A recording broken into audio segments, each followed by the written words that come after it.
Coach, thank you for joining us on the call today. Take a minute to tie up the game against Cincinnati, and then what you expect to see from your team as you head to New Orleans to face the Green Wave, please.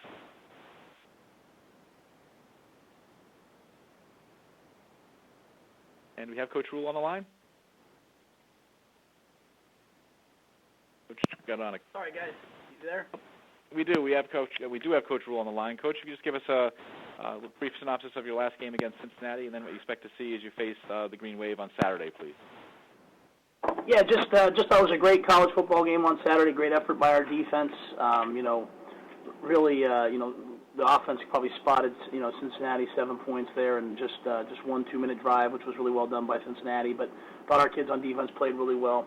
On offense, we had some guys that really played a tremendous football game, but we had some opportunities for plays, some balls grazed off our fingertips, or just weren't able to make that last guy miss and finish and get in the end zone the way we needed to. So we'll pick ourselves back up and get ready to go down to Tulane and finish the season off, the right way, hopefully, versus an outstanding team, a team with a tremendous head coach, a guy that I really like, and Coach Johnson, and a really talented group of young players. You can tell he's doing a tremendous job there, and we'll have our work cut out for us. So we'll look to see if we can't, end the season the way we start with a night game, and hopefully play our brand of football and do it for 60 minutes. So. Take questions for Coach Rhule, please. *1 on your telephone to join the queue, then the operator will introduce you. The first question is from John DiCarlo of owlscoop.com. You there, Matt? Yep, I'm here. Oh, sorry.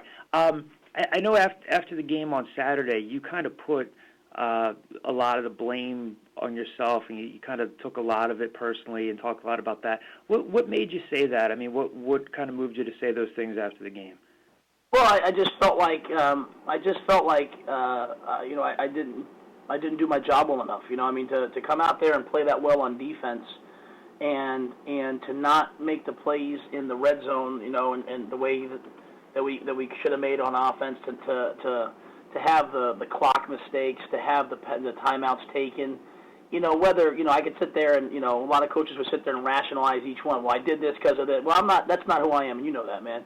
So it's like, at the end of the day, if we're in the 11th game of the season and we still have to call a timeout because we just called an all-out blitz and 2 guys didn't get the check, then that's on me, right? I mean, that's not good enough, and that you can't win championship caliber games when you have to use your timeouts that way, or when it's 3rd and 1, and I tried to be really aggressive in that case and said, hey, throw the ball in the end zone, and we don't complete it, and then I beat myself up for not going for it on 4th down, and I could rationalize all that, but that's not what I want to do. And so I really wanted to win that game for Jalen and Kenny and Wanemi and Roby and all the other great seniors, Mark Tyson. Those guys have been through a lot, and I wanted them to go out winners. And when they didn't, I just felt like I hadn't done my job. And so I want to make sure I do my job this week. Gotcha. Any injury updates on Nate Smith and Will Hayes and those guys? Yeah, Nate practiced today. Though it's just in helmets, we could have used him a little bit on Saturday, but I thought Jared Alwan played his best football game since he's been here. I thought Alwan, he was out there. He was out for like 3 weeks there while he was banged up, but he came back, played a little bit of the last couple of weeks, and then stepped in for Nate. And I thought Jared played his best game, and so we didn't really need to use Nate. And Reddick's still out. Pretlow was still out, and then Will Hayes, he went today. So I think he probably, had that been in the second quarter, he probably would have finished that game. It was just a stinger that was there. And then McGowan, I think McGowan will be ready if we need him. Sounds like an obvious question, but, I mean, the guys pretty much know what's ahead of them. You got 1 game left, and if you win, you still got a chance getting into a bowl game. If you don't, that's not within reach. What's the mood of the team right now after Saturday when they look ahead to Tulane? I think they came out here today ready to go. I mean, this is just forget about even what's on the line. I mean, we want to go win a football game and end the season the right way versus a talented team, a team that we play again next year. And so, I think our guys were ready to go. I think defensively they see themselves getting better and better and better, and then offensively I think those guys, I mean, they want to make plays. The one thing that's kind of lost in our lack of production is you're seeing some guys make plays that weren't really playing much early in the year, the Broderick Yancey's and guys like that. And so I think those guys are getting their feet wet, and this last game will be a springboard into the next season. Gotcha. Thanks, Matt. Appreciate it. And we'll take our next question from Dan Tortora of Dan Tortora Broadcast Media. Hi, Coach. How you doing today? Good. How are you, Dan? Doing very well. Looking at offensively, you and I have talked about P.J. Walker before, and just kind of what you've been able to take from these last few games. I know you said that, sometimes it's him making a mistake, other times it's guys not really going after the ball and getting up and showing that effort for it. So how do you kind of view him at this point? I know he didn't have any touchdowns in the game against Cincinnati, but have you been able to see any improvement as far as the effort that he's giving as well as the receivers? I thought the receivers played significantly better. I thought we had a chance to make some plays. I think there were 3 or 4 throws that PJ has to make that he didn't make that would have changed the game. The fumble was just was a crucial mistake, and I thought he made a lot of other plays that kept us in the game and kept the chains moving. And it wasn't like it was a futile effort. I mean, we outgained them. I mean, we just couldn't make the play when it counted. And so. He throws a touchdown that's off the fingertips of a guy that if a guy catches that ball, then, it's a different game. So it's the same kind of, I know you probably get tired of me, Dan, saying it, but it's the same kind of thing as every week. Is it good enough yet? No. Is it do I see where it's headed? Absolutely. He has to stop turning the ball over. I mean, that leads to direct points. You can't win that way when that's happening, and that happened yet again. That led to points for them, and that would have changed the game significantly had we not done that. So there's, the good and the bad, and we'll just keep coaching our way through it. And then as far as the rushing attack, where, I know you have a lot of different guys kind of getting involved in the backfield right now, as well as PJ doing what he has to do. What can you say about the running attack and where it's at right now, and if you feel like anyone's kind of taking the reins a little bit, or if it's kind of just a by committee thing in your mind and nobody's really established, hey, you know what, I want to be the guy that's out here the majority of the time? Yeah, I don't think we have a guy that's the guy that's a feature back. There's kind of guys rotating in and out, and we're certainly not rushing at the level we need to, and so that's why we're using the quarterback some to run it. And I think that was a 6th straight game with a different line on the field. So we'd like to have a little bit more consistent. I'm looking at Tulane. I think all 5 of their O linemen have started every game, and we haven't even done that once in the last 6 games. So I think that's part of it. So I don't think the blame falls on any one guy. It's just overall it just hasn't been good enough. And but yeah, there is no one guy that's our running back. They kind of all do it, and Kenny Harper's kind of the guy that's had some of the longer runs. He's been injured, so it's been hard for him to take the bulk of the carries, and his injury has kind of contributed maybe to the shuffling of guys, as much as anything. Thanks, Coach. I appreciate it. Absolutely, yeah. Our next question comes from Jeff Nyberg from Philadelphia Daily News. Hey, Matt, how's it going? Hey, Jeff, how you doing, bro? Good.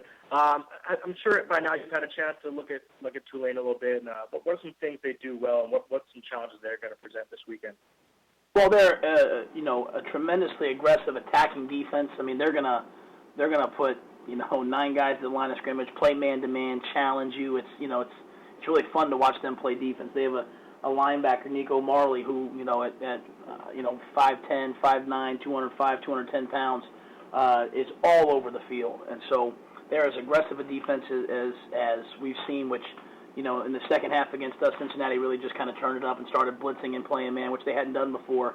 And I would expect them to do the same. And offensively, they have weapons. They have receivers that get behind people that make plays down the field. They have a good young quarterback in Tanner Lee. So I think it would be our ability as a defense to, keep their big play threats down, keep their down the field wideouts down. They were all young kids, and then to be able to find some way to move the football against that aggressive man-to-man defense that I know they'll play. I know you talked about it after the game on Saturday. You said it's not a matter of how you started or how you finished. But when you look over this last 6-game stretch, are you surprised it's taken this long, that it's come down to the last game? This is the last chance you have to get bowl eligible. Does it surprise you at all? I mean, I don't know if it surprised me. I knew we were playing a lot of good teams, you know what I mean, and I thought we would, I thought we played better on offense. I think that's part of maybe been the surprise. I thought we'd score more points than we have. But I mean, I think as I look down the stretch, I think I was pretty candid when we were like, 4-1, 5 and and then eventually 5-3, and said, we have to play a lot of good teams here. We'll see how we handle it. So, other than the two games at UCF and Houston, which were kind of got away from us and weren't the way we wanted to play, I mean, to lose to the conference champion by a last-second field goal, to lose this game on Saturday versus this, dynamic offense, and to lose by 8 points, lose by a touchdown and a 2-point. I think we're hanging in there with those guys. We're just not making enough plays to win it. So I'm not going to say I'm surprised. I knew we'd play those teams, and to do that, to win these kind of games, these championship caliber games, you have to make a play. You have to go make the plays at the end of the game, and we're just not doing it yet. And I look forward to doing it. We've gotten to the point where, as I told the kids, we played Cincinnati 2 years ago, the year before I got here, and it was 31-14 or whatever it was, and last year it was 38-20, and this year, it came down to the wire. So we're certainly improving. The kids are doing a great job getting better. Now, to win these games, you have to make the plays at the end of the game to go win them. And, I wish we would, but we haven't yet in all of them. And this is one more chance to go do it. So, but I don't want to minimize that from our kids. I think for this team to be bowl eligible and to be, I don't know how many classes in Temple football history have done that, but they would be up there as one of the groups that have seniors that got themselves bowl eligible. I think it would be an accomplishment for them, and it would springboard us into a great year next year where there's a whole team coming back. Thanks, Matt. Absolutely. Our next question comes from Bob Morrison of 24/7 Sports. Coach, I was wondering if you could give us some updates about the players that you redshirted, like Aaron Ruff and Freddie Booth Lloyd, and the wide receivers from Florida and Mississippi, and how they're going to play out for spring ball and for the 2015 season. Yeah,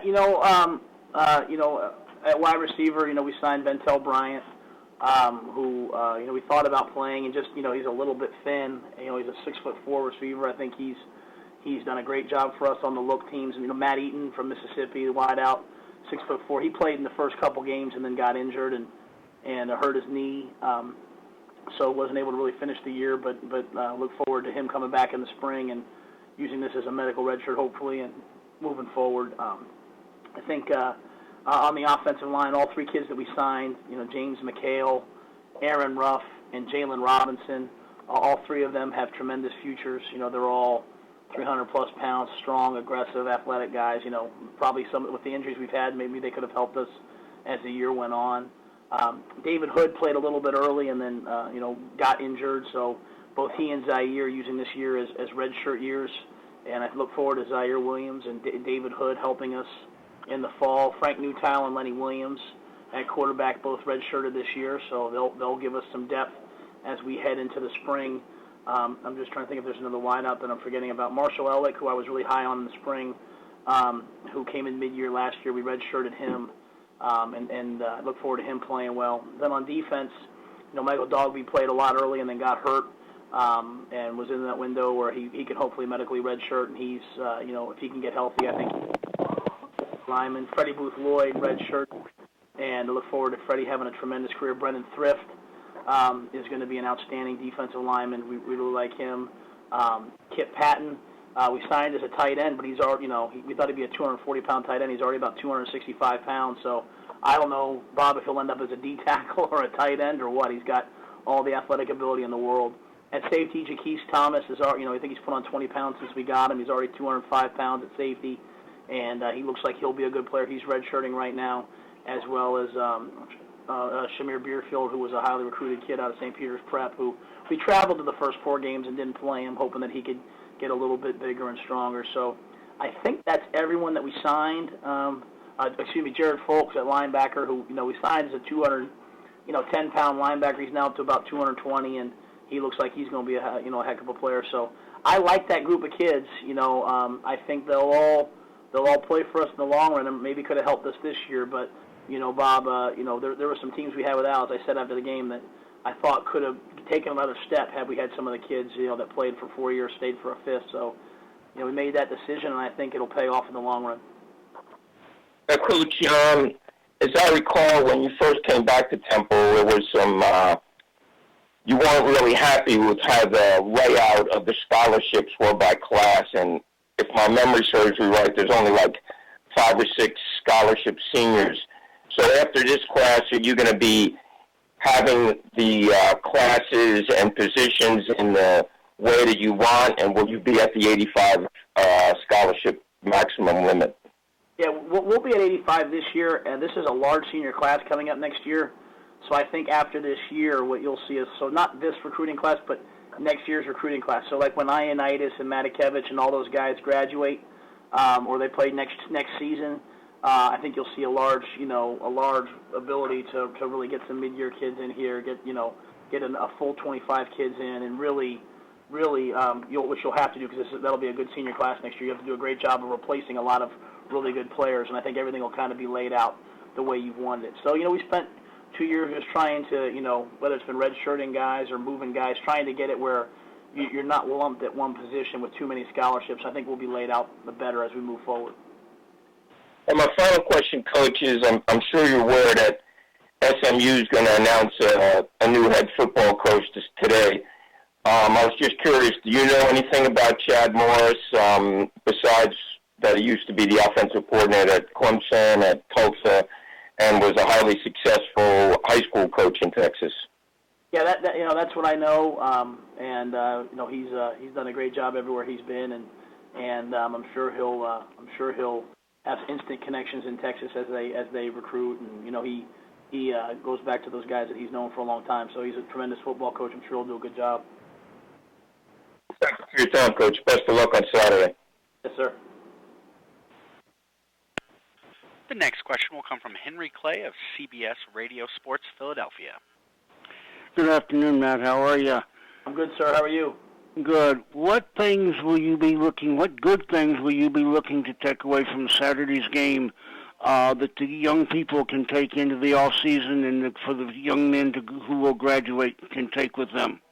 Well, I want the young men that are graduating, that are done, to, number one, leave the field as winners, and number two, and then not when I mean winners, I mean just victorious in this game. And then number two, I think for them to be bowl eligible would be an accomplishment, and I'd be proud of them for having done that.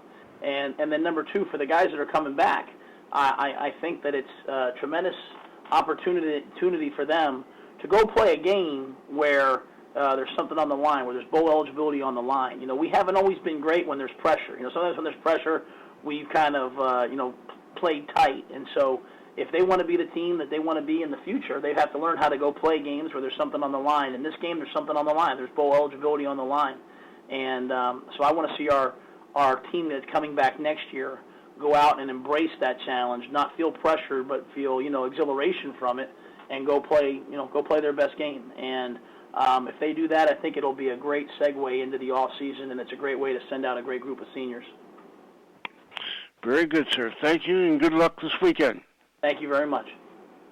Coach, thank you so much for the time today. Appreciate your participation both today and all year long, and certainly wish you the best going forward. Thank you very much.